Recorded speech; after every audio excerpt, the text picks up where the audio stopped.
biti priden pomeni biti neviden, neslišen in ubogljivo izpolnjevati pričakovanja drugih. In v tem kontekstu je pridnost škodljiva. Takrat začnemo o sebi verjeti, da nismo dovolj dobri. S tem prepričanjem je povezano prepričanje, da nismo vredni dobrega ali da nismo vredni boljšega. Živimo v svetu, kjer to ni normalno. Ni normalno počutiti se dobro, ni normalno biti dobro, ni normalno biti dobro s sabo, ni normalno imeti sebe rad. In potem pač mislimo, da če se nam v življenju nenehno nekaj ne dogaja, pa če nismo skozi v stresu, da je potem nekaj narobe, če smo v miru. Ampak resnica je ravno nasprotna.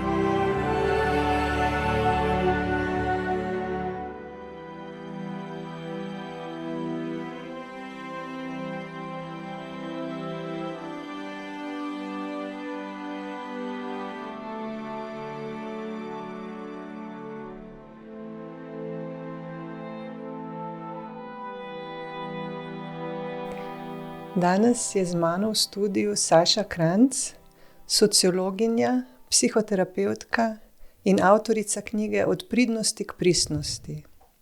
Njeno delo je prežeto z modrostjo, sočutjem in pogumom, da si priznamo, kdo smo v resnici, onkraj vlog, vzorcev in pričakovanj. Dobrodošla, Saša. Hvala. Ta podcast naj bi posneli že maja, ampak je potem nepričakovano umrl moj mož in pač ni šlo, je bilo pretežko. Tako da, evo, zdaj je napočil čas zanj. Povedala si mi, da imaš izzive s poimenovanji, saj se ne istovetiš z nobenim od njih. Enkrat pa ti je prijateljica rekla, da si hkrati znanstvenica in zdravilka in iz tega je ustvarila besedo znanilka. Kako se počutiš ob tem, ko te tako vidi? In kaj meniš, znanilka česa si? Rekla bi, da sem znanilka novega sveta, ampak zaradi tega nič drugačna od drugih, ki prav tako so se prebudili in se prebujajo v zavedanje, da nismo žrtve življenja, ampak smo močni in mogočni ustvarjalci svojega življenja. In bolj kot smo v stiku s tem, bolj kot se odločamo, da bomo zavestno ustvarjali svoje lepše življenje, jaz verjamem, da na ta način nekako si skupaj pripomoremo k temu, da bo ta svet čez čas lepši, da bomo živeli tako imenovan, upam, da se ne sliši preveč religiozno, raj na zemlji. In verjamem, da k temu prispevaš tako ti, tako ljudje, ki bodo danes to poslušali. Skratka, vsi smo na tej poti ustvarjanja nečesa novega, nečesa lepšega, večjega od tega, kar živimo zdaj. In jaz imam to vizijo novega sveta, ki jo dnevno občutim v sebi, hkrati pa jo vidim za prihodnost, in to je, da živimo v svetu, ki je varen za vse, kjer nas ljudje ne kritizirajo, ampak podpirajo, kjer prevladuje sodelovanje, sočutje, ljubezen, podpora. Na ta način se doživljam kot znanilko in kot rečeno, mislim, da nas je veliko več. A v tvoji knjigi Od pridnosti k pristnosti govoriš o tem, skozi katera vedenja se kaže pridnost, ki je za nas škodljiva. A poveš kaj o tem? Mogoče za začetek biti priden pomeni biti neviden, neslišen in ubogljivo izpolnjevati pričakovanja drugih. In v tem kontekstu je pridnost škodljiva. Ni škodljiva vsa pridnost, bi rekla, celo več. Jaz menim, da so pridni ljudje eni najbolj srčnih ljudi, kar jih poznam. zato ker so sočutni, ker so ljubeči do drugih, ker radi skrbijo zanje, radi jim pomagajo. Ampak, če v tem pretiravamo, potem pa se zgodi, da to začnemo početi na svojo škodo. Kar pomeni, da skrbimo za druge bolje kot zase. In to se lahko kaže skozi najrazličnejša vedenja. Recimo, ne vzamemo si časa za počitek, takrat, ko čutimo, da ga potrebujemo. Ali pa recimo mislimo, da zmoremo vse opraviti sami, da ne prosimo za podporo, ne prosimo za pomoč, takrat, ko bi lahko se podprli. Ali pa recimo si ne upamo izstopati, biti videni, pa raje sklanjamo glavo v povprečju. Prizadevamo si biti popolni, recimo, vse vloge opravljati 100%. In to so vedenja, ki jih počnemo na svojo škodo in povzročajo, da se vedno bolj odtujujemo od sebe in počutimo vse bolj prazni, utrujeni, izčrpani, celo naveličani tudi. Lahko se nam tudi zgodi, da izgubimo smisel življenja in se znajdemo na točki, ko več ne vemo, kdo smo, če ne ugajamo drugim. In v tem kontekstu je pridnost škodljiva. Katera prepričanja pa si morala opustiti, da si lahko začela živeti bolj pristno? Rekla bi, da ko enkrat smo vzgojeni v pridnost in ponotranjimo vse te norme, ki sodijo pod pridnost in skratka, ko ponotranjimo to vlogo pridnega, takrat začnemo o sebi verjeti, da nismo dovolj dobri. In mislim, da je to eno najbolj trdovratnih prepričanj, ki sem jih imela tudi sama. S tem prepričanjem je povezano prepričanje, da nismo vredni dobrega ali da nismo vredni boljšega. In potem nekako živimo po tej zgodbi, ki sem jo tudi v knjigi opisala na kratko, da torej čutimo ali pa o sebi mislimo, da je z nami nekaj narobe, da torej v sebi nosimo neko nepopravljivo napako, ki se ne da spremeniti. In potem vse, kar lahko naredimo, je to, da se trudimo, da bi to napako prikrili in poskušamo jo prikrivati z najrazličnejšimi vedenji. In ta vedenja so lahko od tega, da se podamo na pot doseganja dosežka za dosežkom, kar je bilo tudi v mojem primeru.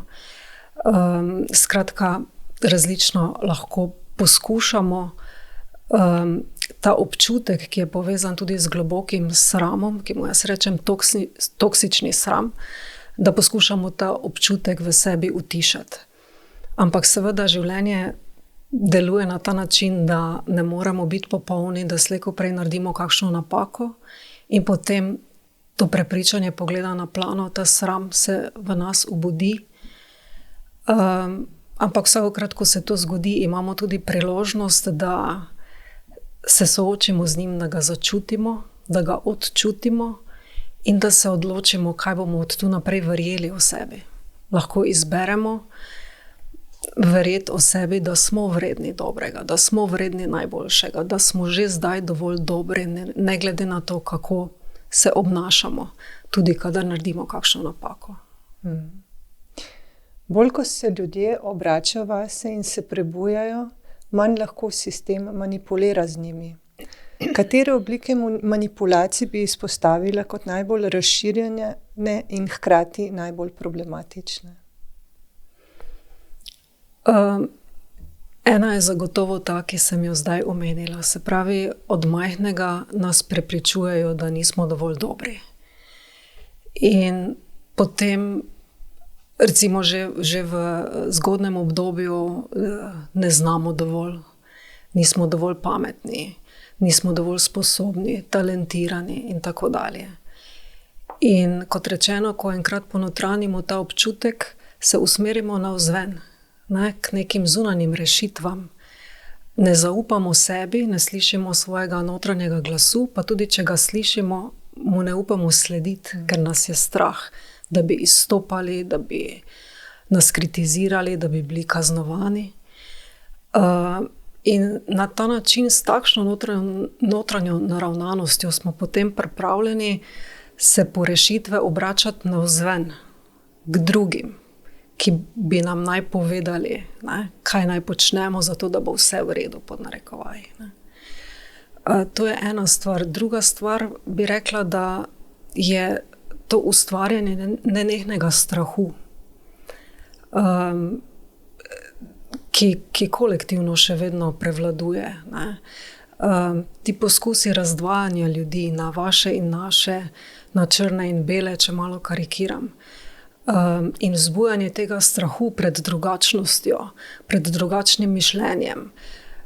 Če pa tega ni, potem pa nas naj bo strah dežjaki prihaja, katastrofa, nevihte bodo, ki so zelo značilne za poletje. Zanimivo je to opazovati, ko enkrat lahko to opazuješ z eno kritično distanco. Ne?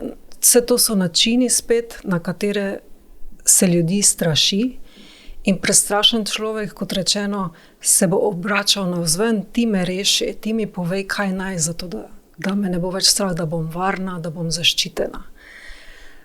In smo zaradi tega zelo dovzetni za, kot rečeno, za manipulacijo, za izkoriščanje, nenazadnje tudi za zlorabe. Pa še mogoče to bi izpostavila, da kar je povezano s tem, kar sem že do zdaj povedala, to pa je, da nas naučijo ali pa se naučimo, da je naša sreča, če pač to tako imenujem, recimo sreča pomeni biti relativno zadovoljen s svojim življenjem, in ta občutek je nekako takšen, ki traja. Ne? Trajno, torej zadovoljen biti s svojim življenjem. In nas prepričujejo, da bomo to trajno zadovoljstvo z življenjem dosegli od zunaj. Ne? Se pravi, če bomo to in to in to dosegli, čim več materialnega nabrali, srečali pravo osebo, ki nas bo končno osrečila. Ne? Tudi to je še ena od manipulacij, bi jaz rekla, ki nas zadržuje, da ne gremo vase. Ne? Da se ne sprašujemo, kaj pa mene osrečuje. Ne? Kaj pa je tisto, kar mene prižiga, kaj me navdihuje. Ne? Ampak nam ponujajo od zunaj te neke instant rešitve, ampak vsakdo, ki je šel po tej poti, in jaz verjamem, da verjetno vsi, prej ali slej ugotovi, da pač to ne prinaša, mogoče prinaša trenutno zadovoljstvo, ne pa dolgotrajnega, k čemur jaz verjamem, da vsi stremimo. In v bistvu tukaj imam naslednje vprašanje, pa ga bom kar kot trditev rekla, zato je tudi bolj sprejemljivo govoriti o izgorelosti in drugih boleznih, kot pa o skrbi zase. V bistvu to skrb zase se s tem ne podpira. Tako je, skrb zase je za tiste ljudi, se mi zdi, vsaj jaz sem na ta način doživljala, ko sem se začela postavljati zase. Ne? Kot nekdo, ki komplicira, ki je, ne vem, mogoče celo zakompleksan ali kakorkoli. Skratka, ne, to nalepko dobiš, ne, ta pa je občutljiva ali nekaj v tem smislu. Skratka, sporočilo je, s tabo nekaj ni v redu. Ne. In pravim, da je o izgorelosti še vedno bolj sprejemljivo govoriti zaradi tega, ker če rečemo, zdaj pa sem zbolela ali pa izgorela zato, ker sem preveč delala, je to socialno še vedno bolj sprejemljivo, kot če bi, recimo, predstavljaj si, to sva se že pogovarjali, ne, če si vzameš 3 dni bolniške in sporočiš, recimo, nadrejenemu, ne bom imel službo, ker sem utrujena in rabim počitek. Ne. Verjetno je malo kdo, ki si upa kaj takega narediti, in tudi če bi verjetno to bilo zelo negativno sprejeto, vsaj po mojih izkušnjah. In to bi rekla, no, tu je ta, ne, spravi, če pa rečeš, zbolela sem, to pa pomeni, zdaj res ne morem. Torej, sem tudi to že slišala, ne, nisem zbolela ker ne bi nič delala, ampak ker sem preveč delala. Ne? Kot da je ta lenoba nekaj, kar ima zelo negativen prizvok. Jaz niti ne bi rekla lenoba. Ja, jaz bi rekla vzeti si čas zase. Ja, vzeti si čas zase. Poskrbeti zase. Tako. Ta lenoba je to zelo negativna. Ampak slišim ženske, da točno to rečejo. Ne? Če bi si dala dovoljenje, da poskrbim zase toliko, kot čutim, da potrebujem, me je strah, da se bom polenila in nikoli več ne bom nič delala. Zato sem na ta način to ubesedila. Ker je to sporočilo zelo močno tu noter prisotno. Pa v bistvu sploh ni tako. Ne. Ko se ustaviš, ko si pač prisluhnjen, več delaš, ampak tistega, kar hočeš delati. A ne, to je tudi tvoja izkušnja, res? Ja, kot pravi draga Tina Košir, največ dela opravimo v nevidnem. Sploh mi, ki smo globoko povezani s sabo. Ampak to delo je nevidno in zato ni cenjeno. Ker se nikjer ne kaže, ker ni kaj za pokazati, ker je glavnina tega dela opravljena v energiji. In jaz sem veliko let potrebovala, da sem začela ceniti to svoje nevidno delo. Da je to, če jaz poskrbim zase, kar posledično pomeni, da zvišam svojo vibracijo, izjemno velik prispevek v kolektivno energijo. In če bi nas več bilo takšnih, in nas tudi verjamem, da vedno več nas je, ker smo znanilci, potem svojo energijo prispevamo v to kolektivno nezavedno in se dogaja, da čeprav na nevidnem nivoju drugi ljudje, ki so pripravljeni glede tega se spremeniti in stopiti naprej, to začutijo v tem nevidnem energetskem polju in jih v bistvu spodbudi, da naredijo te korake naprej. Tako da to delo nikakor ni, tudi če je nevidno, ni nevredno. Je pa res, da velikokrat ljudje upajo narediti, oziroma človek upa narediti ta korak naprej, ko bolečina postane neznosna. Zakaj toliko časa čakajo, da rečem? Ja, pa v bistvu lahko tudi zase rečem, čeprav sem zgodaj začela, ampak je bila bolečina iz otroštva tista, ki me je nekje že v 20 letih porinila na to pot iskanja. Zakaj rabimo bolečino? Jaz lahko tudi zase rečem, v preteklosti, pred 20 leti, ko sem se zavestno podala na to pot spreminjanja sebe, da sem potrebovala boleče izkušnje, zelo boleče izkušnje, zato da sem bila pripravljena nekaj spremeniti. Pravijo, da zato, da se prebudimo, potrebujemo glasen klic k prebujenju. In ta klic ponavadi pride v obliki takšnih ali drugačnih neprijetnih dogodkov, ponavadi v obliki izgube, ali gre za izgubo službe, dela, mogoče za izgubo ljubljene osebe, izgubo zdravja tudi.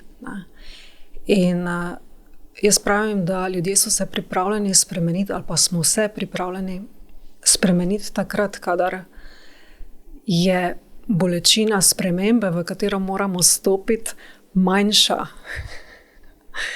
od te bolečine, ki jo doživljamo v trenutni situaciji, ko se nekaj spremeni nenadoma ali pa zruši, kot se nekaj ne odvije po naših pričakovanjih in je to za nas zelo boleče.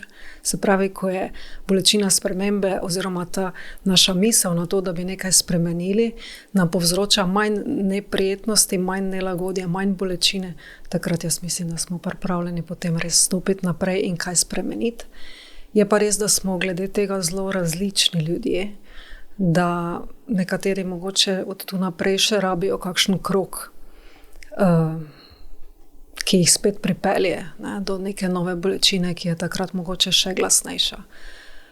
Jaz bi rekla za sebe, da sem z leti, se mi zdi to ena lastnost, ali kako naj rečem, na katero sem ponosna glede sebe. In sicer to, da ko enkrat vidim, da je čas, da nekaj spremenim, potem tudi bom rekla, zelo hitro to naredim. Sicer počakam, ker odločitev več ne sprejemam danes na silo, zato tudi sem sploh v zadnjih letih recimo v tem, da sprejemam odločitve takrat, ko so, to sem enkrat slišala v angleščini, choiceless. Ne, kadar gre za en taki srčni ja in potem samo stopiš naprej. Včasih sem sprejemala težke odločitve, to pomeni, da sem počela tudi stvari, ki so me traumatizirale po poti in tega več ne priporočam. Skratka, da počakamo, da začutimo, da nas ta energija vodi naprej v novo, v spremembe, ampak to je seveda bistveno drugače se čuti, kot pa to, kar si ti vprašala in o čemer smo govorili. Se pravi, ne rastem več iz bolečine, to želim povedati, ampak grem v vedno boljše občutke znotraj sebe in potem je iz tega lahko samo še več boljšega. Nisem mi treba več pripeljati stvari do take mere, no, da bi se zgodile in bi bile zelo boleče. Vsaj zaenkrat tako kaže, no, po mojih izkušnjah. V knjigi si napisala, kaj pa, če nenehno delovanje navzven le družbeno programiranje za samo pozabo, na katero s tem, ko si odrekamo počitek in uživanje, nevede pristajamo tudi sami. Moje vprašanje je, kako se zavestno odločiti za počitek in uživanje brez občutka krivde? To je proces, bi rekla, ki zahteva kar nekaj vaje, kar nekaj zavestne prisotnosti. Začnemo lahko na ta način, da se dnevno sprašujemo po možnosti večkrat na dan, kako se zdaj počutim, kaj čutim. In potem poiščemo odgovor na to vprašanje. Recimo, čutim jezo ali čutim žalost, čutim ranljivost, o kateri sva tudi govorili. Ne? Čutim osamljenost ali pa utrujena sem, ne, če govoriva o počitku. Čutim, da sem nerazumljena, recimo. Ne? In ko iščemo odgovore na to vprašanje, na ta način prihajamo v stik s svojimi potrebami. In ko pridemo v stik z neko potrebo, se lahko negojoče vprašamo, kako si zdaj lahko ljubeče pridem naproti, kako lahko zadovoljim to svojo potrebo. In če smo utrujeni, je odgovor na to počitek. Ne? In potem lahko naprej raziskujemo počitek v kakšni obliki. A bom šla danes 1 uro ali pa 2 prej spat, a bom popoldan si vzela pol ure da zadremam. Skratka, naj raziskujemo od tu naprej, kaj bi bilo najbolj primerno za nas, da bi zadovoljili to potrebo. In potem, če smo šele na začetku poti, se pravi, če smo oseba, ki občuti krivdo, kadar poskrbi zase, potem se bo ta krivda ob tej novi odločitvi zagotovo zbudila. Ampak to je samo, bom rekla, priložnost, da ustvarimo prostor torej za neko novo odločitev in sprejmemo te občutke, ki so iz našega starega jaza, jaz temu rečem. Naše telo še rabi, da sledi. Razumsko se lahko odločimo, da bomo poskrbeli zase, ampak v telesu pa čutimo krivdo. In telo rabi nekaj časa, da sprejme to novo odločitev in da se nehamo počutiti krivo. In zato jaz vedno rečem in se malo pohecam, na kakšen način sem se jaz tega lotevala, se pravi, ok, krivda, pridi z mano počivati na kavč, ko bom jaz zdaj brala knjigo ali kakorkoli. Ali pa bom, spala ali karkoli pač mi ustreza. Se pravi, sprejmemo to novo odločitev, ki odraža to novo osebo, v katero si želimo zrast in hkrati sprejmemo te neprijetne občutke, neprijetna čustva, ki se nam zbujajo. Na ta način integriramo vse te različne dele sebe in to je zdravo. Ko si se vprašala, kako bi želela živeti, je bil odgovor, vse življenje bi rada bila na počitnicah. Kaj zate to pomeni in kako si začela uresničevati to vizijo? In kako jo zdaj v praksi živiš, če malo poveš, kakšne so te tvoje počitnice? Če dodam samo malo konteksta, v tistem koronskem času, ki nas je vse upočasnil, sem zelo močno začutila, da sem leta in leta zelo trdo delala, garala. In da si želim več počitka, da želim da nekaj časa sploh ne bi delala. In ta misel me je seveda, najprej sem se vprašala, rabim dopust, torej, rabim počitnice. Do tega spoznanja sem prišla. In potem sem se vprašala, kako dolgo. In odgovor je bil, ja, celo leto bi bila na počitnicah. In zavedala sem se, da to sporočilo vsekakor prihaja iz ene višje ravni zavedanja, iz mojega višjega jaza. In popolnoma se mi je zdelo, da je usklajeno s tem, kar sem res čutila, da rabim. Ampak seveda ta človeški del, je takoj začel napletati o posledicah, ki bi jih ta odločitev lahko imela za moje življenje, od finančnih in tako dalje. Ampak kljub vsemu, to je ravno to, da se nisem sprejela težke odločitve, to, kar sem prej rekla, v smislu, potem pa grem za celo leto na počitnice, ampak sem si rekla, zdaj vem, da je bilo nekje decembra, ravno ti prazniki, in to bom si vzela to obdobje, pa še ga malo podaljšala v januar, da bo to vse skupaj 1 mesec. Na ta način, to me ni spravljalo v paniko, taka odločitev, ampak je bila en taki logičen korak naprej. To je choiceless. In potem, ko je ta mesec minil, sem se spet isto vprašala in odgovor je bil še dlje na dopustu, na počitnicah. In potem sem si dala dovoljenje še za 1 mesec. In pol še za 1 mesec in je bil to marec, in ko sem se spet prej spraševala, je bilo do poletja nič, počitnice, poletne in tako dalje. Skratka, to sem potem podaljševala celo leto, celo 2 leti sta minili, ampak vmes sem nekaj delala, ampak zgolj iz tega, bom rekla, navdiha. Vse, kar je v meni rezoniralo kot en taki srčni ja, temu sem rekla ja. Ampak količinsko, če pa gledam, sem pa mogoče opravljala delo tam nekje na 20 do 30%, ne pa na 100, tako kot predtem.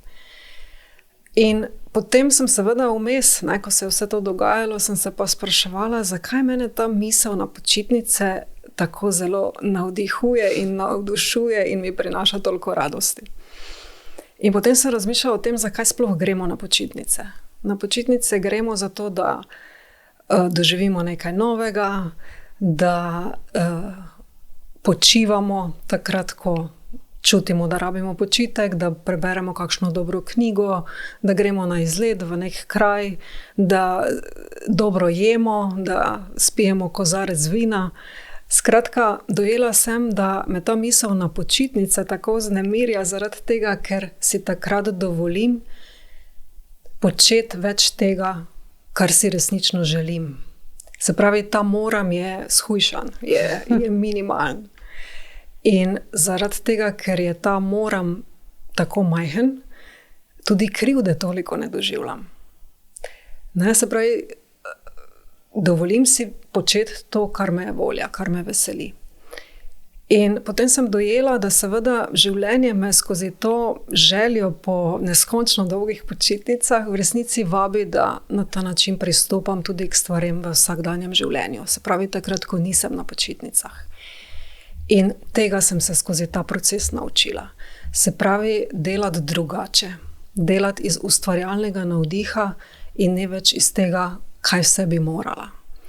In na ta način lahko rečem, da je danes moje delo veliko bolj navdihnjeno, počutim se veliko bolj izpolnjeno, da ne govorim o ustvarjalnosti, ki teče skozi mene, ki jo čutim kot, bom rekla, kot eno tako notranjo razširitev, ki še nikoli do zdaj nisem čutila. Skratka, veliko bolj lahkotno in sproščeno pristopam tako k delu, kot tudi k življenju. Spomnila sem se na stav, ko sem tega poslala, ko sem bila v Franciji, ko sem šla, sem dobila štipendijo za klovne in klovnese. In je naš učitelj rekel, tako super stavka, zelo navdušena tudi nad njim, v svetu, kjer sta cenjeni produktivnost in rezultati, is doing nothing a revolution. Je to, da nič ne počnemo, je to prava revolucija. Da si pustimo nič početi. Tako. Ker samo na ta način jaz verjamem, pač po mojih izkušnjah, lahko ustvarimo prostor za nekaj novega in lahko ustvarimo prostor zase, da se končno začutimo, da se slišimo. In včasih je to, ali pa bom tako rekla, mogoče celo za večino ljudi je to lahko strašljivo, zaradi tega, ker takrat, ko se umirimo, ponavadi, če smo šele na začetku te poti, da se učimo ustavljati,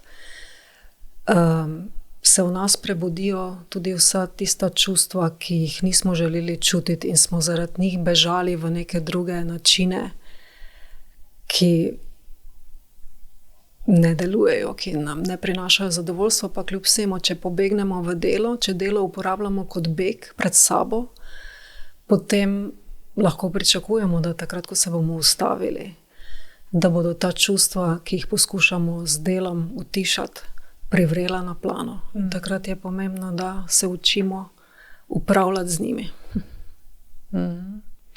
Ko prenehamo igrati vloge, ki nas dušijo, in začnemo živeti sebe, se zgodi nekaj čudežnega. Življenje se začne odzivati na našo resnico. Kako si ti čutila, da te je življenje podprlo, ko si začela živeti svojo resnico?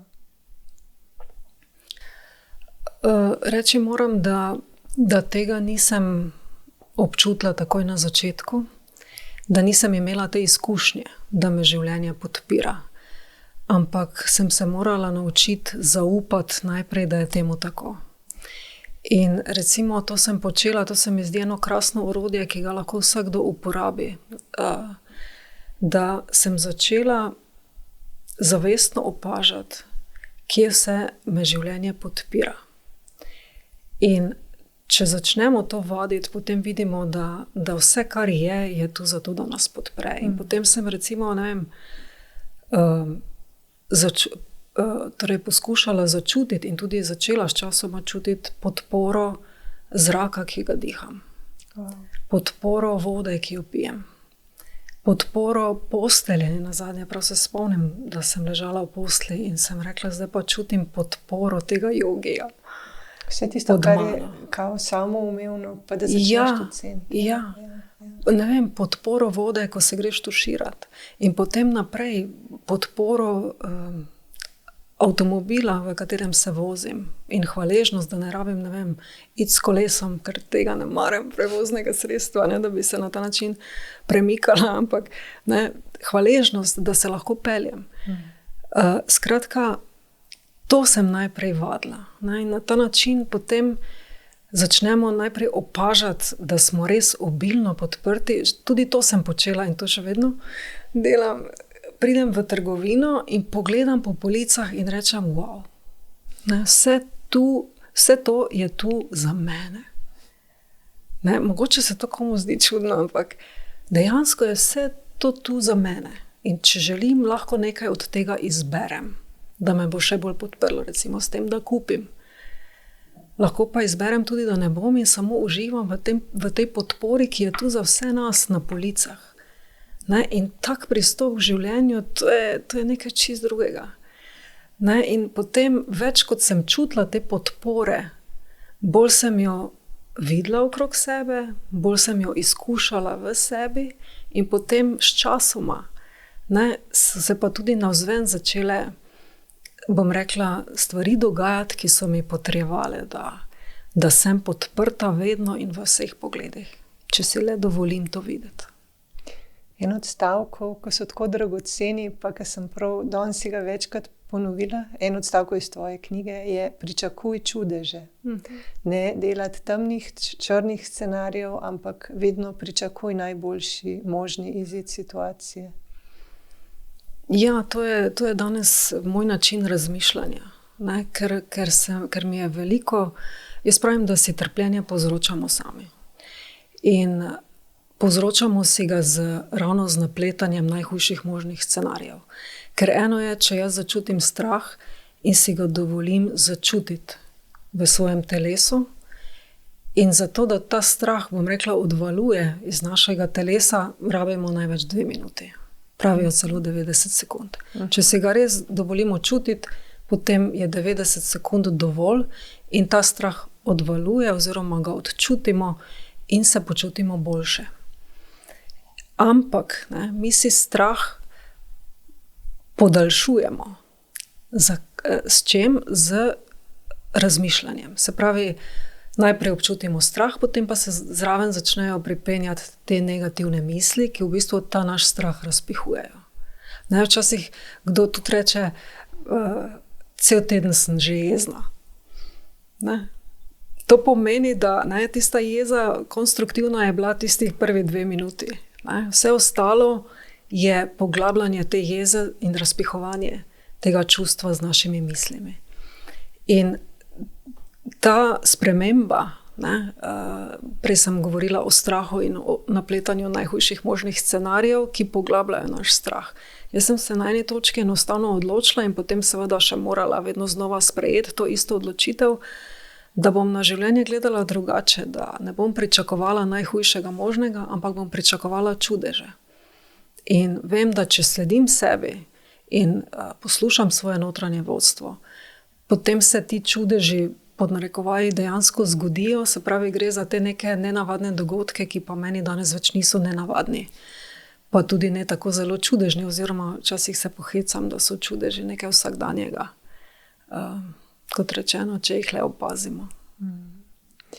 Prej si omenjala strah in si tudi napisala v knjigi, da en od načinov, ki pri tebi najbolj deluje, je, ali pa vsaj takrat, ko si pisala, ne vem, če to še uporabljaš, da se usedeš, greš iz glave v srce, malo dihaš nekaj časa in se osredotočaš na dihanje, potem se pa objameš in si rečeš, rada se imam ali pa rada te imam 3-krat. In sem danes zjutraj to naredila in res tako se kar nekaj spremeni v telesu. Ja. Res je. In to je pomembno, da jaz temu rečem, da postanemo sami sebi rama, na kateri se lahko zjočemo. In katerokoli neprijetno čustvo čutimo, vedno lahko na ta način pristopimo. In s tem izjemno negujemo ljubezen do sebe in sprejemanje sebe. In jaz mislim, da moramo, čeprav je to težka beseda, moramo se naučiti biti v podporo sami sebi. Zato, ker s tem celimo tudi svojega notranjega otroka, ki je še ranjen, ki rabi našo pozornost, ki rabi tolažbo. Moramo se naučiti tako imenovanega samomaterinjenja. Biti negujoča mama sebi, zato da lahko sebe napolnimo in da na ta način v bistvu tudi zaupanje v sebe poglabljamo. In s tem, ko zaupamo vase, se pol upamo pokazati svetu. Postanemo bolj pristni. Kako se vede pristna oseba? Pristna oseba živi skladno s svojo notranjo resnico. Sliši svoje notranje vodstvo in se odziva z svojimi odločitvami skladno s tem, kaj ji notranje vodstvo narekuje. In če živimo na ta način, kot rečeno, po eni strani se nam lahko prebujajo in se tudi nam neprijetna čustva ali pa neka omejujoča prepričanja, ampak kljub vsemu sčasoma se zgodi, še posebej, to se mi zdi pomembno dodati, če se hkrati učimo tudi, kako se čutijo prijetna čustva. Jaz mislim, da pristna oseba večino časa živi v teh prijetnih občutkih. Pa naj si gre za mir ali občutke hvaležnosti, podpore, tako kot smo prej rekli, občutke ljubezni, zadovoljstva, optimizma, karkoli pač prijetnega. Jaz mislim, da pristna oseba torej se tako počuti večino časa. Ampak živimo v svetu, kjer to ni normalno. Ni normalno počutiti se dobro, ni normalno biti dobro, ni normalno biti dobro s sabo, ni normalno imeti sebe rad. In potem pač mislimo, da če se nam v življenju nenehno nekaj ne dogaja, pa če nismo skozi v stresu, da je potem nekaj narobe, če smo v miru. Ampak resnica je ravno nasprotna in če želimo zrasti v to osebo, ki živi bolj sproščeno in živi bolj lahkotno, se opravičujem, kaj si me že vprašala? Kako se vede pristna oseba? Potem moramo na tej poti premostiti veliko teh, bom rekla, neprijetnih občutkov po eni strani, po drugi strani pa se naučiti čutiti prijetnejša čustva. Zanimivo je bilo, mene je to klovnstvo nekako potegnilo. Sploh nisem čisto dobro vedela, zakaj. Mislim, en razlog je bil, da je bil moj mož pokojni igralec in da del njegovega izobraževanja je bil povezan s tem, da so se učili, kako biti klovn. In potem sem pogruntala v Franciji, ko sem bila na tem izobraževanju, v čemu je štos. Klovn je pristen, avtentičen, transparenten, res pokaže tisto, kar se dogaja v njem. In kot sem ti poslala posnetek, so me zbrali, mislim, učitelj je razglasil, da sem bila najboljši klovn, najboljša klovnesa. In marsikdo mi je rekel, da sem ga navdihovala, zato ker res sem znala vse izraziti, kar je bilo v meni. Sicer moram tudi reči, da sem bila najstarejša, ampak so bili tudi kakšni, ki so bili po letih blizu meni. In sem se zelo v tem našla. In pol, ko sem prišla nazaj domov, zelo so nas spodbujali, da ne gremo ven iz glave. In pa je bilo zelo težko iti nazaj v glavo doma, ker je bilo treba spet kaj delati. Pisati intervju, recimo, to rabiš glavo, da dobro sestaviš stvari. Zelo mi je bilo težko in ni mi bilo fajn iti nazaj v glavo. Lepo je biti klovn. Avtentičen, pristen, ja. Da me je to tvoj posnetek zelo ganil, res do solz, ker se je čutila res ta pristnost, ta pristna igrivost in navdušenje. In tako da je ta mala Mateja pogledala navzven, svobodna do konca. In je bilo zelo dragoceno to za videti in za začutiti. In tako kot si rekla, ne, na nek način ta svet zahteva, da potem spet gremo nazaj v in je to lahko malo težje, če si večinoma predtem živela oziroma pač delovala iz srca, ne, na tem izobraževanju. Zdi pa se mi, da se to dvoje tudi da uskladiti, kadar odprtosrčno, ne, ravnamo iz miru, ne, po eni strani torej ali mir ali pa neko navdušenje, in temu tudi lahko sledi. Tako da jaz mislim, da se da oboje pripeljati skupaj, da mislimo s srcem in čutimo tudi preko misli.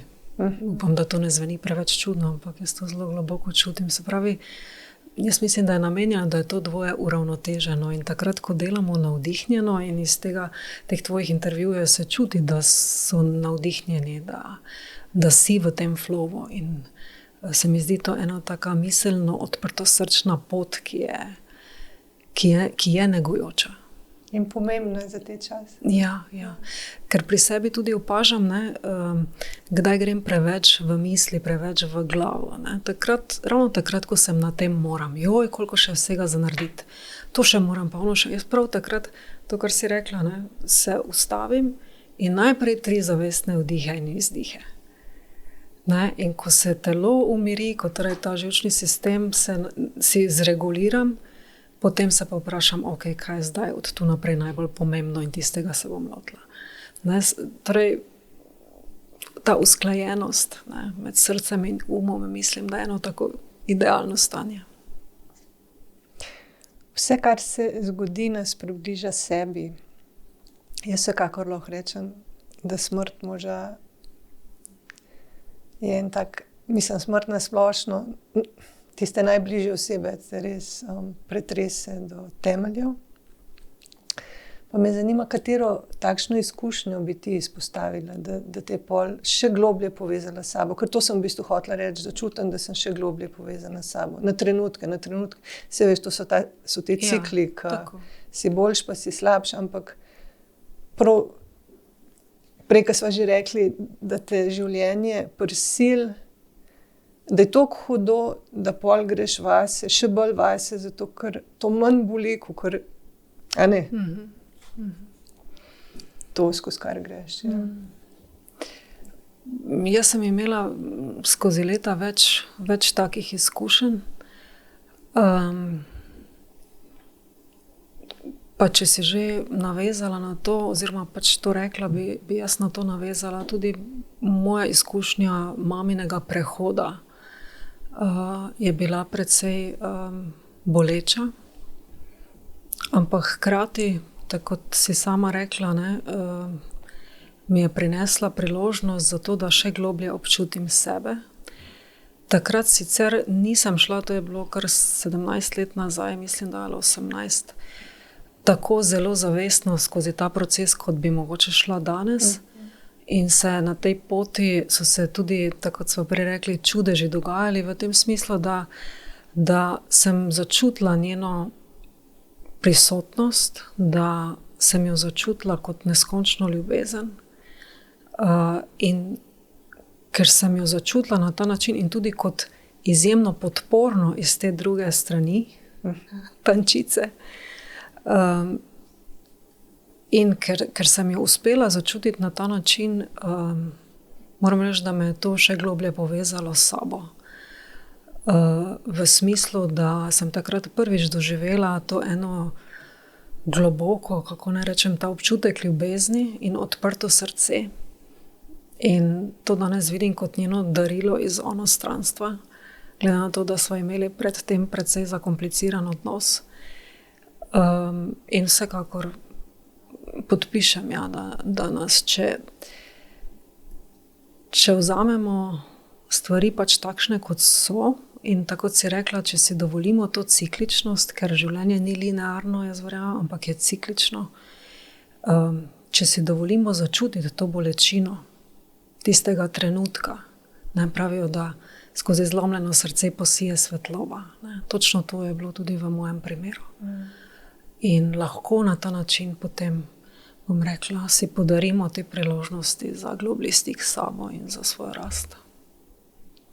Ja, jaz tudi zelo čutim Hajevo prisotnost in tudi recimo na tej omenjeni delavnici klovnovski, ko smo delali eno vajo, naenkrat sem začutila, kako je položil svojo dlan na mojo srčno čakro, na hrbtni strani, in me je to zelo ganilo in sem pol podelila s celo družino, sem hotela reči. V bistvu sem čutila, doživljala to skupino kot družino, zato v bistvu s celo skupino. Ja, sem podelila in se je marsikoga to, mislim, v bistvu vseh dotaknilo. Mi je bilo lepo videti, koliko so ljudje odprti za te stvari, da ni mi dal vedeti ali dal občutka, da sem čudna, če pač tako doživljam ali pa v to verjamem. Pa še, ko je prišla prijateljica na obisk, zdaj nedavno, ko je tudi izgubila moža že pred leti in je rekla, da kmalu po tistem šla k astrologu, ne da mu povedala karkoli o sebi, tudi o tej izgubi, in je on rekel, kaj se je pa zgodilo sredi maja. In takrat, ko je ona to izrekla meni, je nekaj padlo na tej mizi kuhinjski, ko smo sedeli za njo, padlo tako bum dol in 2 sekundi kasneje se je premaknila ponev, ki je bila v koritu. In sem se jaz vprašala takoj, ok, sredi maja, to sta bili 2 besedi. Seveda, takrat je njen mož umrl, ampak sem tudi dojela, ja, se Haj je tudi sredi maja umrl. Tako da, in obe so se sam spogledali in so rekli, Haj je tukaj. Ne. Mi je bilo tako tudi fajn, ker je bila ona priča tega, ker zna kdaj, kot, ja, se mi sam zdi, se si domišljam, butas, ne, da se takole blokiramo, ampak ker so obe tako, Haj je tukaj, ne, upam to tudi zdaj takole na glas povedati. ful mi takih znakov pošilja in sem tudi podelila s tabo, pa nam še kle v detajle, ampak sanje, ki sem jih imela včeraj, pri katerih še vedno kaže, da me čuva. Tako da to mi je vse toliko ganljivo in dragoceno. Ja.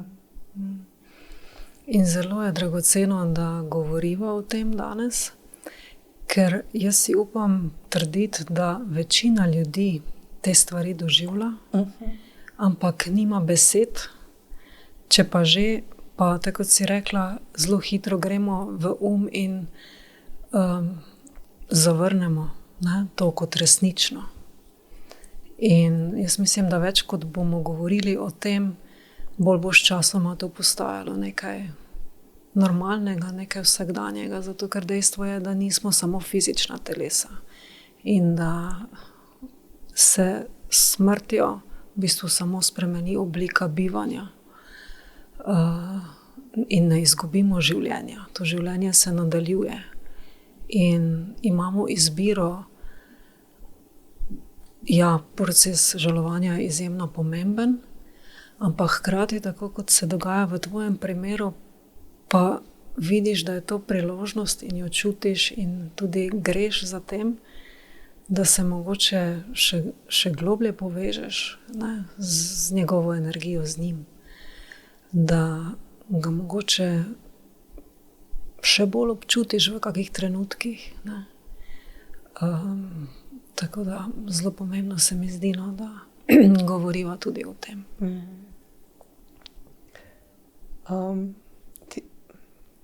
Ko sem brala tvojo knjigo, si omenila v njej, ampak tako samo v enem stavku, da si šla na delavnico kanaliziranja.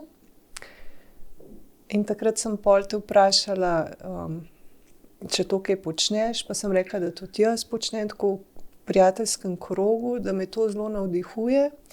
In sem te pozvala k temu, da imava takšno izmenjavo glede kanaliziranja, tako da sem najprej jaz kanalizirala tebi, potem je pa Hai umrl in čez čas, dosti kmalu po njegovi smrti, si potem ti kanalizirala meni in mi predala tako zelo dragocena sporočila od njega.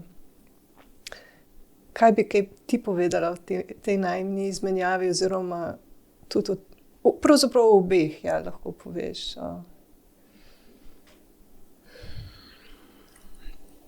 Mogoče najprej samo za začetek, da demistificirava kanaliziranje. Jaz bi rekla, da je kanaliziranje prejemanje sporočil in informacij iz višjih ravni zavesti. In to zmoremo vsi, zato vsi kanaliziramo. Zato, ker zagotovo ima vsakdo neko izkušnjo, kjer je nek glas mu rekel, zavij levo ali pa tega ne naredi. Ne? Vsi imamo te neke izkušnje in to je kanaliziranje. In kanaliziramo lahko na različne načine. Jaz najbolj občutim ta pretok skozi risanje angelčic. Kanaliziramo lahko skozi določene uvide, podobe lahko vidimo, torej misli, ki jih slišimo v sebi, pa vemo, da niso čisto naše misli, ampak vseeno neke druge misli. Ne znam niti povedati, ampak poskušamo besediti to, kar jaz tudi doživljam. Lahko pa seveda kanaliziramo tudi verbalno in razlika mogoče med mano in tabo, ki kanaliziraš, pa drugimi ljudmi je samo v tem, da razvijamo to veščino oziroma da se učimo to početi bolj zavestno. Ne? Ker to, če te glas reče zavij levo, ni ravno čisto zavestno, da bi se zdaj mi temu posvetili. Ne? Ampak če pa vadimo in se posvečamo temu, pa torej lahko to razvijamo kot neko veščino. Pri čemer je seveda izjemno pomembno, zakaj je meni kanaliziranje blizu, ker me bolj kot katerakoli druga aktivnost, dejavnost, kakorkoli bi to rekla, poveže s sedanjim trenutkom. In če želiš kanalizirati, verbalno kanalizirati, potem moraš biti zelo povezan s sabo tu in zdaj in hkrati se naučiti dvigniti svojo vibracijo. Torej, spet sva pri občutkih, v občutke, da torej se povzdignemo v občutke miru, ljubezni, sočutja, skratka, ne, da se počutimo na ta način. In potem ta sporočila stečejo skozi in za tiste, ki jih mogoče to dodatno zanima, kako prebujati stik. Zdaj, kaj kanaliziramo? Jaz pravim, torej informacije in sporočila iz višje ravni zavesti. Zdaj nekateri bi rekli, da kanaliziramo svoje vodnike, kar je tudi lahko res, ampak jaz se, bom rekla, lahko poistovetim za tem, da gre za moje vodnike, ker jih tudi na ta način čutim. Lahko pa rečemo samo, da kanaliziramo sporočila svoje duše ali pa svojega višjega jaza. Vseeno je, kakšen je izraz. In to lahko zavestno vadimo na ta način, da se vprašamo, recimo, dragi višji jaz ali pa draga duša, kakšno sporočilo imaš danes za mene? In potem samo začnemo pisati. Skratka, pomembno je tudi, da predtem se povežemo s sabo, tako kot sem rekla, s trenutkom, da smo v višji vibraciji, da smo v visoki vibraciji in potem samo pustimo, da steče to sporočilo in ga pišemo brez presojanja. Ne? Tudi to zahteva nekaj vaje. Skratka, kot rečeno, želim, da nekoliko normalizirava ta pojav, ali kako naj rečem. In ja, kot si vprašala, dragoceno mi je bilo to, kar si ti meni povedala. Najprej v prvi vrsti zaradi tega, ker se je čutil ta mir in ljubezen in podpora in to eno sočutje, ki seže globoko v srce, in sporočila, ki so bila negujoča, ki so mi pomagala videti stvari iz druge perspektive, ki so me tudi spodbudila k nekim novim razmislekom o stvareh. To mi je bilo izjemno dragoceno in to mislim, da je tudi glavni namen kanaliziranja. Lahko pa še ti poveš, kaj je bilo tebi dragoceno, ko sem ti jaz kanalizirala. Ja, ampak bi mogoče te še vprašala, ko si tudi ti kanalizirala meni, ker si mi tudi rekla, da je bilo zelo dragoceno. Mogoče najprej vsem še povej ti ta del. Ja. Za mene je bila to nova izkušnja iz te perspektive, da še nisem, kot sem prej rekla, jaz občutim mamo ob sebi in njeno podporo in lahko z njo komuniciram. Ampak nisem pa še to počela za druge, da bi kanalizirala sporočila preminuli osebi. Tako. Ja. Zdaj mi gre ta beseda medij, ne? Mi prihaja naprej, ampak ne vem, če je to medijstvo ali kakorkoli. Skratka, izjemno močno sem občutila njegovo Hajevo prisotnost. Tudi to izjemno ljubezen, ki jo ima do tebe. In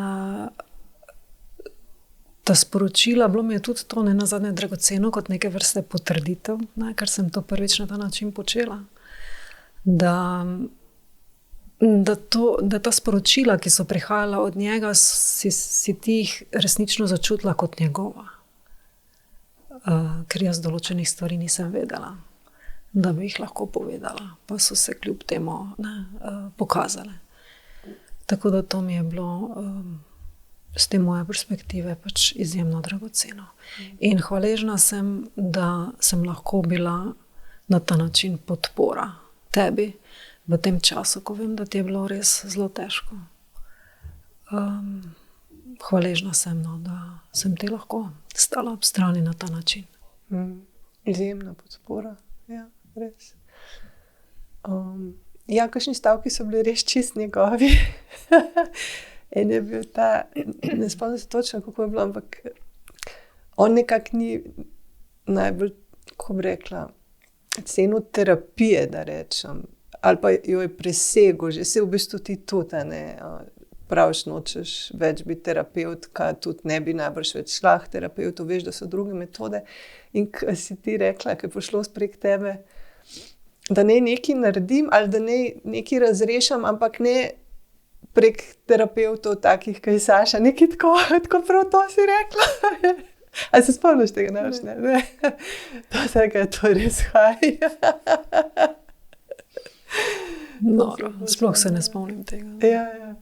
Drugače mi je dal pa ker sem vprašala kakšne konkretne, ne vem, stvari, kako naj čisto praktične stvari v zvezi z njegovim odhodom uredim. Zelo tudi sem jaz dobila dobre usmeritve, ja. Predvsem pa je bilo tako lepo ga čutiti od meni. Mislim, se ga tudi sicer čutim, ampak to je bilo še tako res bolj, a veš, slišati, koliko to je ti trajalo 2 uri ali koliko res dolg, ne. Tako da, in pripeljala si se v Postojno, blizu Postojne, kjer sem jaz eno muco čuvala. Tako da so bili tudi v taki lepi naravi. V varnem prostoru. Ja, tako je bilo, vse bilo tako magično. Ful je bilo lepo, ja. To bi še vprašala, marsikdo zaradi lastne bolečine rani druge, ker to je meni zdaj tudi v tem obdobju zelo prihaja na plan, da moram, tako čutim, da vidim kakšne ljudi v drugi luči in da moram bolj postavljati meje, da moram paziti, koga spuščam v življenje. Kako si se ti naučila zaščititi svoje meje? Prvi pomemben korak je bil vsekakor ta, da sem se učila jih najprej zavestno prepoznavati. Ker predtem sem se kar zlivala z ljudmi v tem smislu, da tvoja želja moj ukaz, če malo šaljivo povem. Ne da bi čutila, ali to, kar nekdo pričakuje od mene, si sploh želim narediti. In to je pokazatelj teh zlitih mej oziroma brezmejnosti, ki je škodljiva. In najprej je ta moj proces potekal na ta način, da sem se torej učila prepoznavati, kaj je zame dobro, kaj si jaz želim, kaj je zame sprejemljivo, kaj je zame pristno, zdravo. In ko si postavljamo ta vprašanja iz situacije v situacijo, sploh v odnosih, prihajamo v stik z svojimi mejami. In se strinjam, da se tudi meni eno obdobje zdelo, kot da so meje zaščita, saj dejansko so zaščita. Ampak danes, bom rekla, to zaščito doživljam nekoliko drugače, zato ker mislim, da sem v enem obdobju že nekaj časa, kjer sem povezana s sabo globlje kot kdajkoli in zelo jasno čutim te meje, kot bi bile pač del mene. In nimam več tega občutka, ker sem večinoma v tej energiji, ki se čuti kot ena taka, bom rekla, notranja postavljenost, ki se sicer kdaj zamaja, ampak zelo hitro znam priti nazaj v ravnovesje oziroma da se nazaj oprem na ta notranji steber. Zato nimam več občutka, da bi se morala zaščititi pred komerkoli, ker, kako bi rekla, zdaj govorim o teh primerih, kjer nam ljudje lahko prestopijo kakšne meje, da to niso telesne meje, se pravi, da to ni ogroženo, recimo naše življenje ali kaj takega. O tem govorim, v bistvu o tem čustvenih mejah. In občutim, da se mi več ni treba zaščititi, zato ker s tem, ko jaz vem, kdo sem in te svoje meje tako zelo jasno čutim, da to nekako, ko grem skozi življenje in grem v odnose, zelo samodejno občutim, to ni zame. Ali pa to hočem, to želim, tega pa ne želim. In to je en tak notranji regulator, se ne vem zdaj, kako to zveni, ker govorim iz teh svojih občutkov, ampak nimam občutka, da bi se morala zaščititi pred ljudmi, zato ker jih ne doživljam več kot nevarne. Ker ta beseda zaščititi se, ne, ima ta en prizvok, zaščititi se je treba od nečesa, kar nam škoduje. Ne. In meni se zdi, da bolj kot sem bila v stiku s sabo, bolj kot sem bila ta svoja rama, na kateri se lahko zjočem, bolj kot sem sprejemala sebe, bolj sem gradila to zaupanje v sebe in to eno odprtost do sveta in te ene zdrave meje, kot jih danes doživljam, ki tu vedno so. In zanimivo mi je tudi to, da ljudje to začutijo. Se pravi, jaz imam danes izjemno malo izkušenj z ljudmi, ob katerih bi res tisto jasno začutila, da so mi prestopili meje. Sploh nimam več teh izkušenj, moram reči, v zunanjem svetu. Ampak se mi zdi, da torej te meje, ko jih enkrat čutimo na ta način, same po sebi delujejo kot nekakšen ščit. In še to bi rekla, pa upam, da se ne sliši to preveč čudno, ampak kot da ta energija moja nekako poskrbi za to, da tisti ljudje, ki niso v tej energiji, v kateri sem sama, nekako niti me ne srečajo, ampak so verjetno v nekem drugem vesolju. Če vemo kaj o paralelnih realnostih, potem to niti ni tako nenavadna ideja. Se pravi, to je danes moja izkušnja. Super.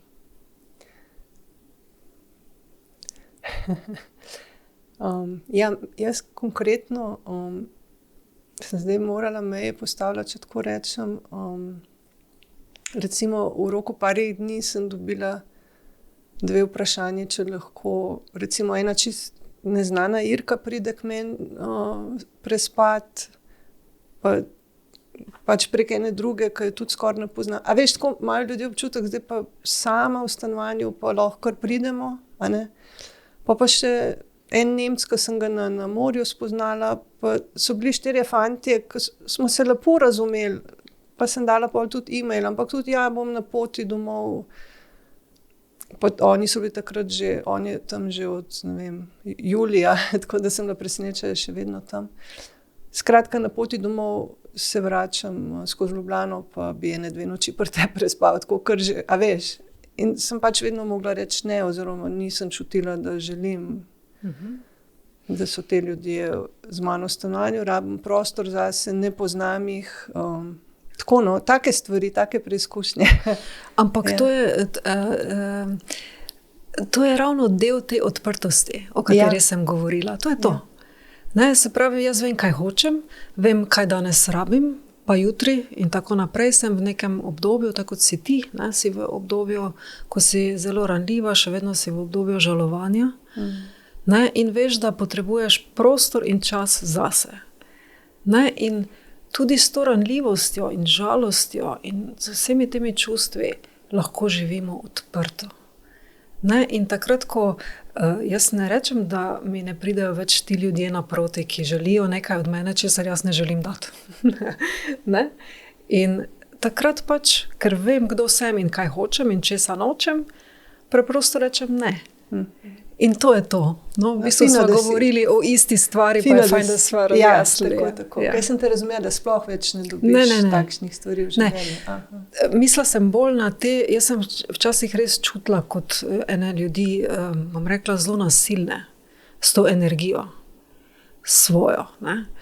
In bolj sem imela to v mislih, da še vedno pa je treba meje skomunicirati v odnosih, zato ker nismo isti, in ni za pričakovati, da bo nekdo nikoli ne bo imel drugačnih želja kot mi, se to govori o mejah. Te meje so različne in jaz mislim, da jih je celo nujno skomunicirati v odnosih.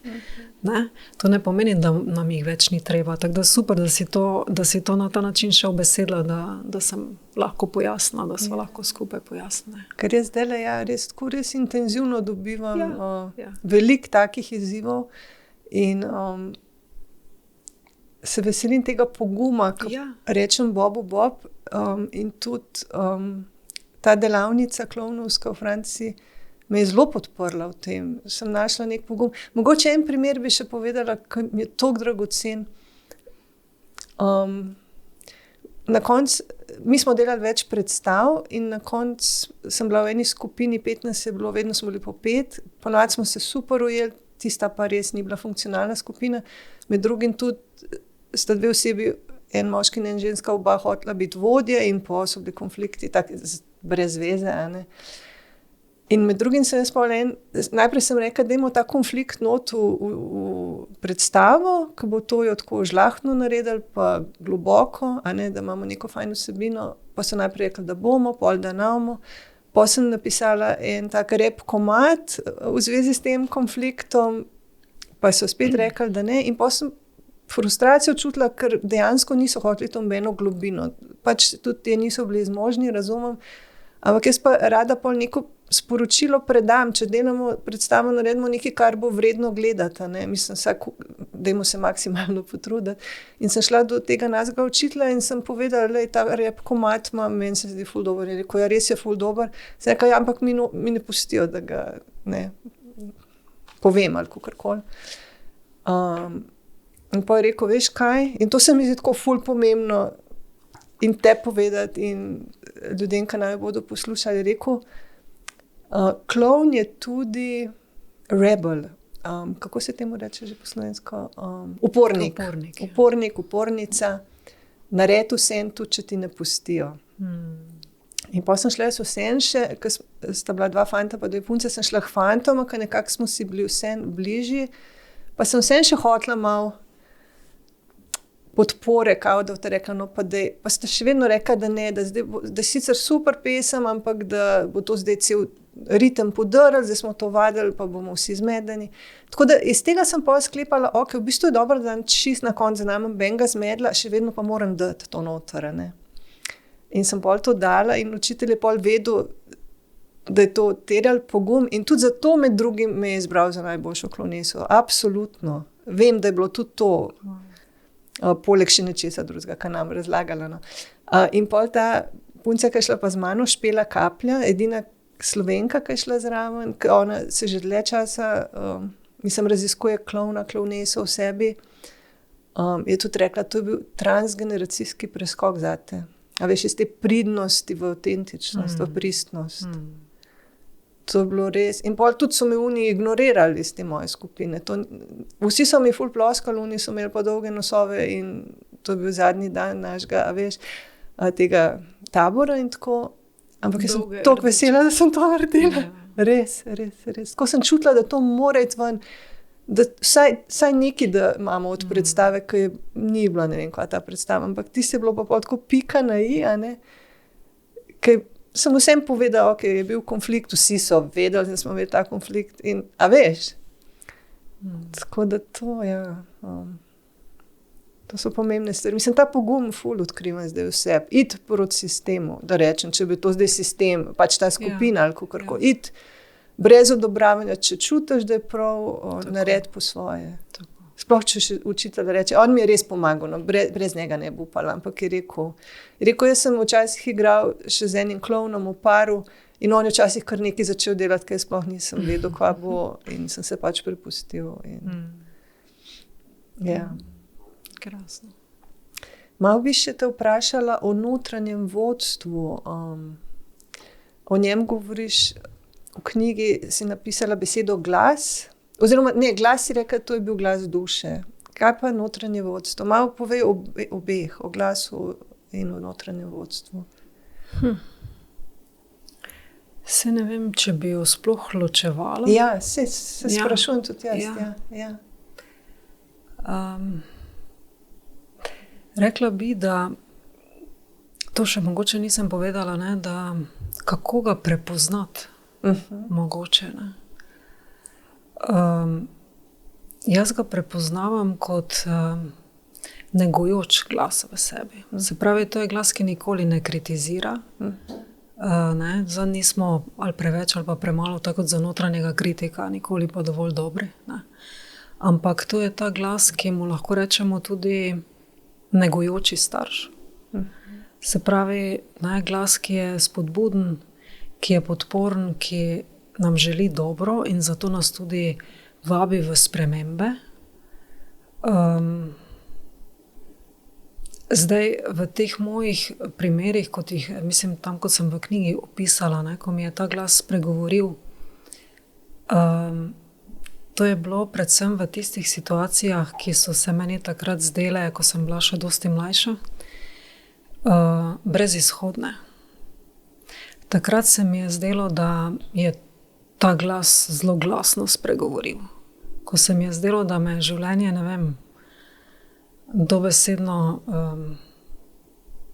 na kolena vrglo ali pa postavilo in da resnično ne vem, kako naprej. Takrat sem bila stara, 16 ali pa 18 ali pa tam pri 22. To so bili neki taki, bom rekla, kritični trenutki, kjer nisem videla smisla življenja. In takrat je ta glas v obliki zelo jasnih besed, pa tudi zelo odločno, ko sem prej rekla, da je negujoč. Saj je negujoč v tem smislu, da govori spodbudne stvari, ampak lahko pa je, če temu tako rečem, ton tega glasu lahko tudi zelo odločen. Se pravi tako, da je glasen, da slišim, da sem slišala. In tega se spomnim, da je bilo v nekih takih zelo pomembnih trenutkih zame,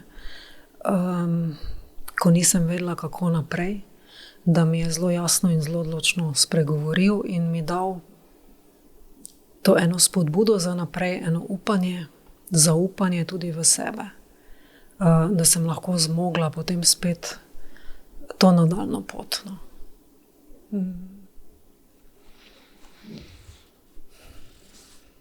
Tukaj imam pesem, pa bom najprej kot uvod rekla, pogosto mislimo, da moramo iti na romanje ali na drug konec sveta, da bomo dobili neke odgovore. In to je pesem od Kabirja, ki se imenuje Veliko romanje ali pa Veliko romanje.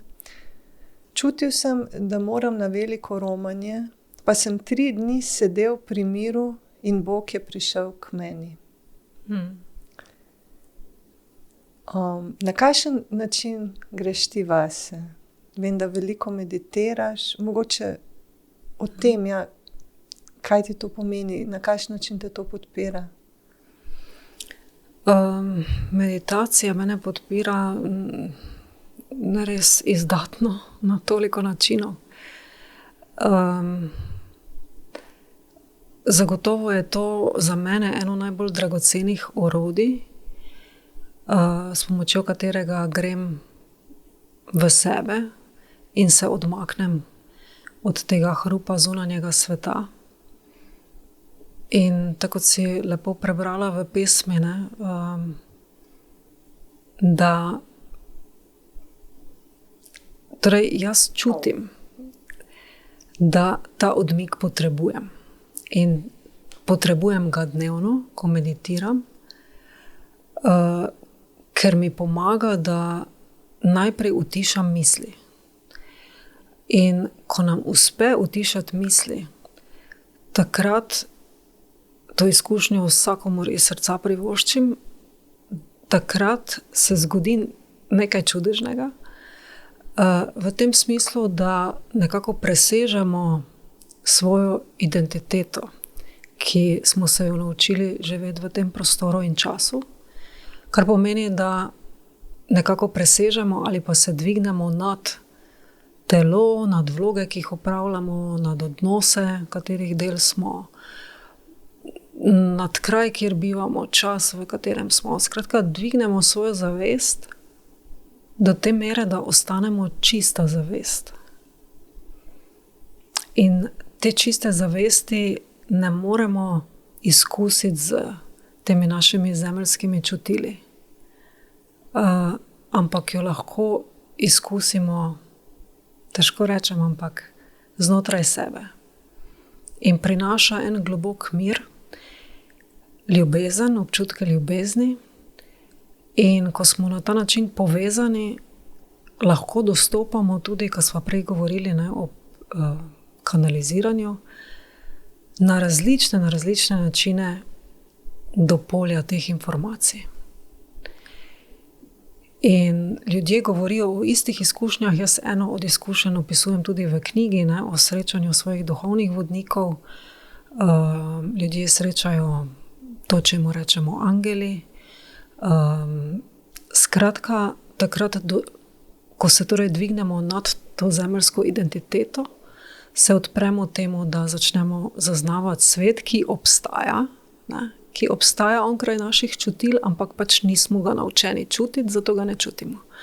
Če pa to spet vadimo, potem pa se učimo, ne, vedno bolj občutiti ta svet onkraj. In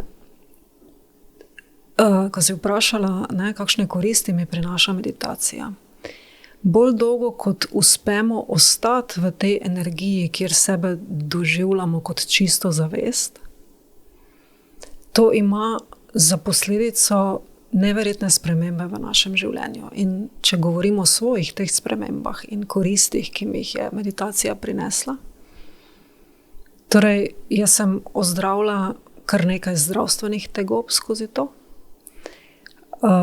Potem recimo trdim, da sem ozdravila svoje travme, ki jih nisem uspela ozdraviti s pogovorno psihoterapijo. Od tega, da mi tovrstna meditacija omogoča doživljanje lucidnih sanj, to čemur se reče lucidne sanje, se pravi, ko vemo, da sanjamo, ko se zbudimo v sanjah in potem lahko usmerjamo sanje in gremo na pustolovščino.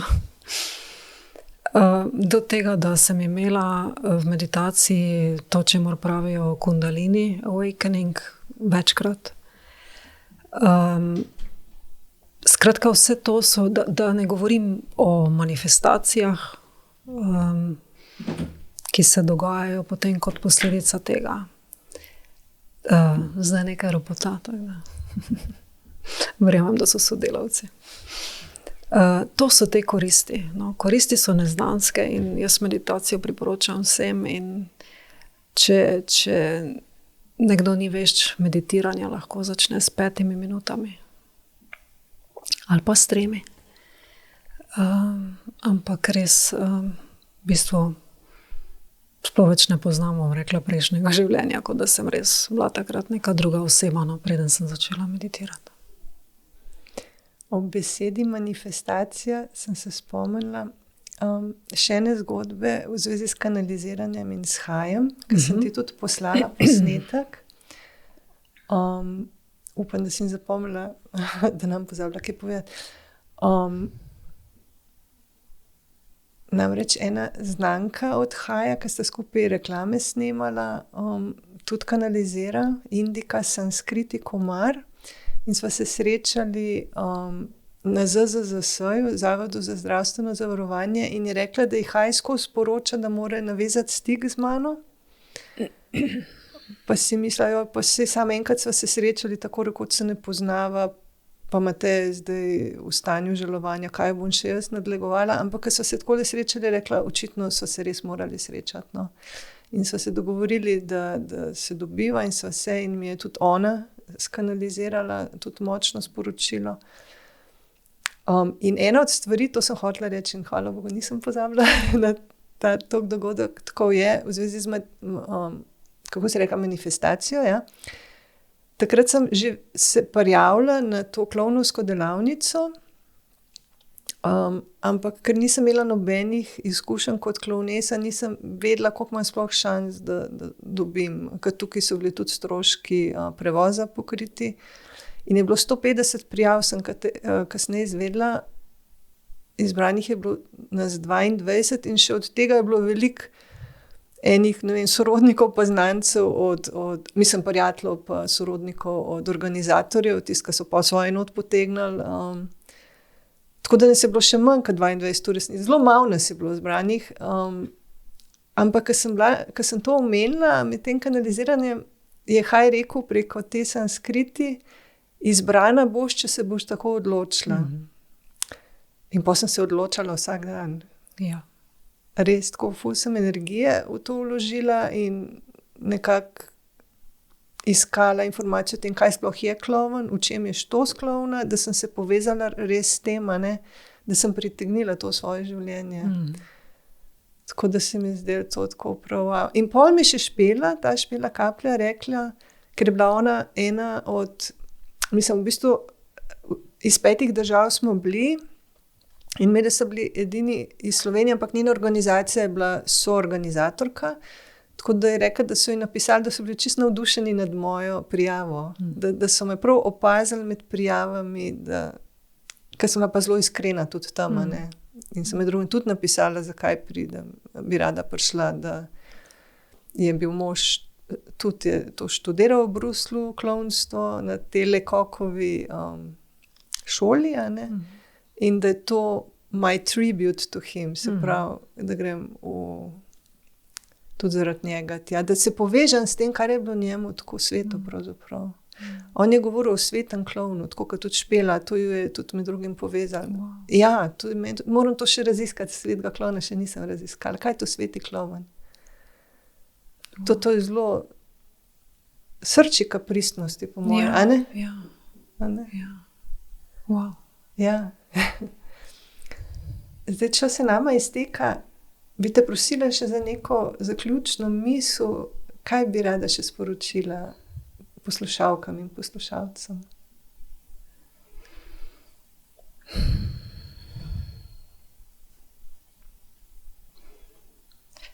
Pomembno se mi zdi, da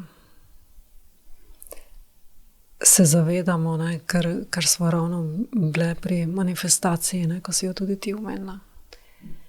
Da se zavedamo, da v sebi nosimo neskončni potencial, o katerem smo govorili, preden smo začeli snemati. Ja, o tem povej več, daj povej tisto, kar so se prej pogovarjali, to se mi zdi tako pomembno, ja. Naš potencial je izjemen in je neskončen in upam, da ne zveni preveč duhovno, ampak dejansko smo božanski po naravi. Ampak ker te božanskosti ne razvijamo, ne, ker se bolj osredotočamo, več pomena pripisujemo temu, kar počnemo, pa manj temu, kdo smo, ne, potem se pač ne naučimo biti v takšnem stiku s sabo, da bi lahko te svoje božanske moči v resnici ta potencial izkoristili in izkoriščali. In mene je pred leti, če to omenim, so me navdušile knjige o mojstrih iz Himalaje. Life and Teachings from the Masters of the Far East, mislim, da je naslov, za tiste, ki bi jih to zanimalo.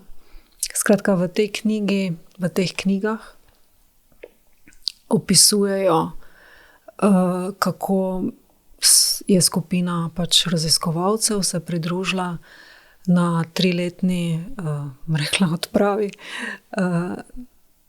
zato da so jih opazovali in da so preživljali čas z njimi in da so opazovali, kaj vse oni zmorejo, kako živijo in na kakšen način počnejo to, kar počnejo. In v teh knjigah so zabeležene te mnoge situacije, v katerih so bili ti ljudje, torej raziskovalci, priča temu, čemur bi danes rekli teleportacija. Recimo, da so ti mojstri zmogli, ne, svojo zavest, bom rekla, fokusirati do te mere, da so neko razdaljo, ki so jo ti raziskovalci 5 dni hodili, ne, so oni uspeli v nekaj trenutkih se teleportirati iz enega kraja v drugega. Do tega, da so sedli k večerji in ne, so se spraševali, kaj bomo jedli, in potem je naenkrat hrana se pojavila pred njimi, se pravi instant manifestation, ne, manifestacija v trenutku. Do tega, to se me recimo tudi dotaknilo, ne, da je bila tam ena zgodba, če se prav spomnim, kjer so jih napadli neki razbojniki, to skupino ljudi in teh raziskovalcev in teh mojstrov. In potem so ti mojstri, ko smo prej govorili o zaščiti, za to svojo polno prisotnostjo ustvarili energijo, ki tem razbojnikom ni pustila bliže, ampak so se obrnili ali so celo nekako popadali. Skratka, to je ta naša božanskost. Da ne govorim o tem, da so živeli, mislim, da 400, 500, 600 let, da so bili sposobni se pomladiti znotraj istega telesa in izgledati, kljub temu, da so bili stari 500 let, kot 30-letniki ali pa kot 20-letniki. To so te naše moči, to je ta naša božanskost in mene to navdihuje in navdušuje, zato ker nekaj v meni ve, da je to res. Nekaj v meni ve, da je to res. Jaz sicer nimam pričakovanj, da bom kaj takega živela za časa tega življenja, ampak to so te možnosti in bolj kot se jim odpiramo v smislu, da obstajajo kot potencial, ki ga je mogoče uresničiti, bolj se razširjamo znotraj sebe in bolj, bom rekla, višamo svojo vibracijo in to se mi zdi pomembno. Skratka, veliko bolj močni smo in mogočni, kot mislimo, da smo. In bi še enkrat ponovila tisti magičen stavek današnji, ki si ga danes ponavljam. Pričakuj čudeže. Pričakuj čudeže, tako je. Ja. Bolj kot smo v stiku z božanskim delom nas, več je teh čudežev po mojih izkušnjah. Saša, najlepša hvala za ta čudovit pogovor. Hvala tudi tebi iz srca, da si ustvarila tak varen prostor, kjer smo lahko ustvarili to povezanost, za katero verjamem, da jo bodo tudi drugi začutili, vsi ljudje odprtih src. Hvala.